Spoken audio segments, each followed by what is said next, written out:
இனிமையான நேயர்களுக்கும் செல்ல குழந்தைகளுக்கும் ஈஸி டியூட்டோரியல்ஸின் வணக்கங்கள். தினம் ஒரு குறள்.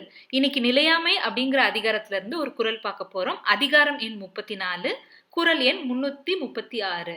நெருநல் உளனொருவன் இன்றில்லை எனும் பெருமை உடைத்து இவ்வுலகு.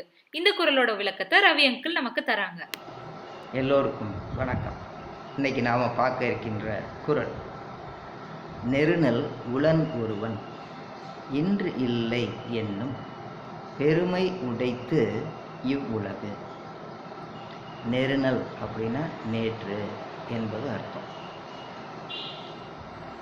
அதாவது மனிதர்கள் பிறக்கிறார்கள், வாழ்கிறார்கள், பின்பு மறைந்து போகிறார்கள்.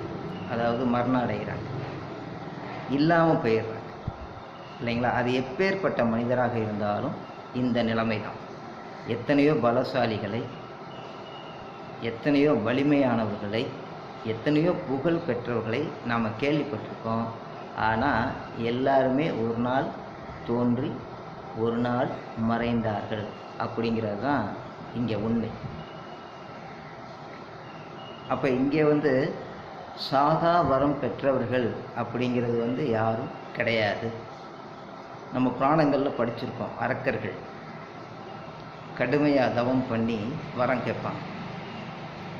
பொதுவான அவங்க தவத்தில் என்ன கேட்பாங்க அப்படின்னா, அவர்களுக்கு இறப்பு வரக்கூடாது என்பதை வச்சு தான் அந்த சில வரங்களையெல்லாம் அவங்க வாங்கிக்குவாங்க. உங்களுக்கு தெரியும், பிரகல்லாதன் அவன் ஒரு விஷ்ணு பக்தன், சின்ன பையன். அவன் அப்பா ஒரு அரக்கன். அவனுக்கு தெய்வத்தை பிடிக்காது.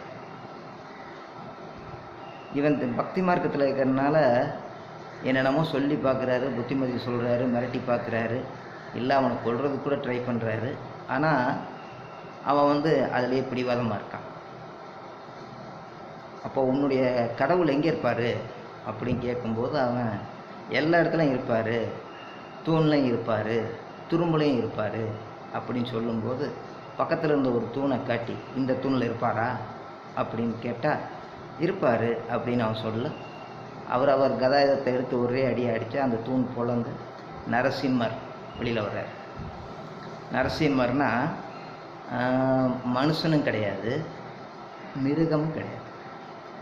மனிதன் பாதி மிருகம் பாதி கலந்து செய்த கலவை. ஏன் அப்படி ஒரு உருவம் அப்படின்னு பார்த்தீங்கன்னா, இவன் எப்படி வரம் வாங்கியிருப்பான்னா, மனிதர்களும் என்னை கொல்லப்பட முடியாது, மிருகங்களாலும் எனக்கு சாவு கிடையாது அப்படிங்கிற மாதிரி அந்த வரம் வந்த பிறகு, இப்போ நரசிம்மங்கிறது என்னது? இது மனிதன்லையும் சேர்த்தி இல்லை, மிருகத்துலையும் சேர்த்தி இல்லை. அப்போது அந்த மாதிரி ஒரு உருவத்தை அந்த அரக்கனை இறைவன் கொள்றாரு அப்படின்னு அந்த கதை. ஆனால் உண்மையில் நாம் தெரிஞ்சிக்க வேண்டியது என்ன அப்படின்னு பார்த்தீங்கன்னா, யாருமே மரணத்திலிருந்து தப்பிக்க முடியாது. எல்லாருமே ரிட்டன் டிக்கெட்டோடு தான் வந்திருக்கோம். டேட்டு போடலை, அவ்வளோதான். டேட் ஆஃப் பர்த்து தெரியும் எல்லாருக்கும், டேட் ஆஃப் டெத்து தெரியுமா? ஆனால் டேட் ஆஃப் டெத்து இருக்கா இல்லையா?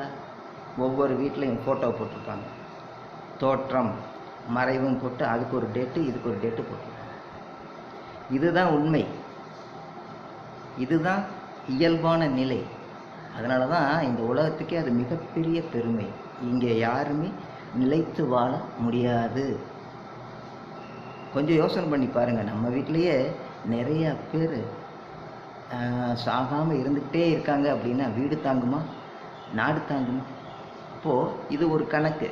பிறக்கிறார்கள், இருக்கிறார்கள், மறைந்து போகிறார்கள். இதுதான் இந்த உலகத்தின் சிறப்பு அப்படின்னு சொல்கிறதுக்காக வள்ளுவர் மிக அழகாக அந்த ஒரு குறளை சொல்கிறாங்க. எப்படி சொல்கிறாரு? நெருநல் உளன் ஒருவன் இன்று இல்லை என்னும் பெருமை உடைத்து இவ்வுலகு. சரிங்களா? அடுத்த குறளை சந்திக்கிறேன். வணக்கம். இந்த வீடியோ உங்களுக்கு பிடிச்சிருந்துச்சுன்னா லைக் பண்ணுங்க. நிறைய பேருக்கு நல்லது செய்யணும்னு நினைச்சீங்கன்னா அதை நிறைய பேருக்கு ஃபார்வர்ட் பண்ணுங்க. புதிய நேராக இருந்தால் சப்ஸ்கிரைப் பண்ணுங்கள். உங்களோட வேல்யூபிள் கமெண்ட்ஸ் தான் எங்களுக்கு மோட்டிவேட்டிங்காக இருக்குது. ஸோ தயவுசெய்து உங்களோட கமெண்ட்ஸை எங்களுக்கு போஸ்ட் பண்ணிட்டே இருங்க. தேங்க்ஸ் ஃபார் வாட்சிங் ஈஸி டியூட்டோரியல்ஸ். நன்றி.